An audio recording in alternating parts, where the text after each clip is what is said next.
Okay, today we're talking about principle number 16, which has to do with separation of powers. The founders determined and agreed with philosophers of the past that the government really should separate these powers. And I want to remind us that, first of all, that certain philosophers of the past, even as far back as in ancient times, would discuss questions like this: which kind of government was best? And it usually revolved around three main types of government. The first one was a monarchy. Somebody tell me what a monarchy is. Rule by one. Sometimes we call it a what? A king. Sometimes we call it a dictatorship. Sometimes we call it an empire. These are all monarchies. And rule by a single powerful person. The next kind of government talked about was an aristocracy. Somebody tell me what that means. Yeah, ruled by the wealthy, usually wealthy families, an aristocracy. And the third form of government was democracy. And the laws. We've just talked about that. What is a democracy? Where everybody has part of the rule, ruled by all the people. Those are the three main ones. There are other kinds and variations, but those are the three main ones. What kind of government is best? Like as though you had to take one of those. Well, then came Polybius. Polybius was what? He was a Greek.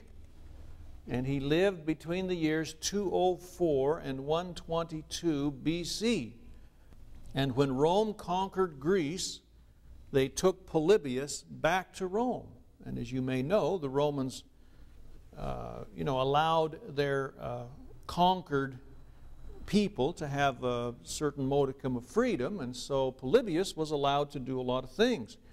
And he studied the Roman system, which was then the Roman Republic. Was in the process of deteriorating, but studied the Roman Republic and saw some advantages to that. And as a result, before his life was over, Polybius had written 40 books on history and government. Polybius. Anybody heard of Polybius before? Okay. So what we're going to do is talk about some of the main points that Polybius made in his thoughts on politics.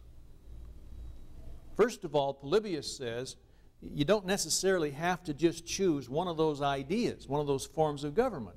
There really are advantages in each one of those forms. There's an element in each of those forms of government that really is pretty good. For example, can anybody give me an advantage of a monarchy? What's the advantage of a monarchy? What was that? It won't be chaos. All right, won't be chaos. There's a certain amount of order, definitely, right? What's another advantage? Is there ever a time when it's good to have somebody make decisions real quick? In emergency, right? And that's the advantage of a monarchy. Very effective in times of crises. You can't sit around and debate when you're in wartime, when somebody's attacking you. You got to have somebody like this. Okay? And what's the advantage of an aristocracy? Is there any advantage? You think about it. Aristocracy is where the wealth is. What advantage is there for people who have wealth to make the law? Yeah, do you remember what we talked about when very many poor people start to voting? They could outvote what? Or who? They could outvote the rich. They could vote their wealth away from them. Why does a society need to have accumulations of wealth? Okay, let's say you have a lot of money in the bank. Is that where you're going to leave it? I mean a lot of money. Very wealthy. You going to leave it in the bank? What are you going to do? No, you're not. You don't get much interest, especially today, in the bank, do you? What are you going to do with it? Take it home, Invest it into things, start a business, do. You're going to invest it in something. If you're going to buy stock with it, that's investing it in other companies, right? You may invest it yourself. You may build homes or build factories or something yourself so that you can get a much better return on it. People who have money usually don't let it sit around. They invest it. And what happens in those investments? It creates what? Creates jobs for other people because factories are built and so forth. See that? So there's a lot of advantages in preserving the accumulation of capital. And that's usually done in an aristocracy. Everybody follow that? And Polybius noted that's an advantage to an aristocracy. Okay?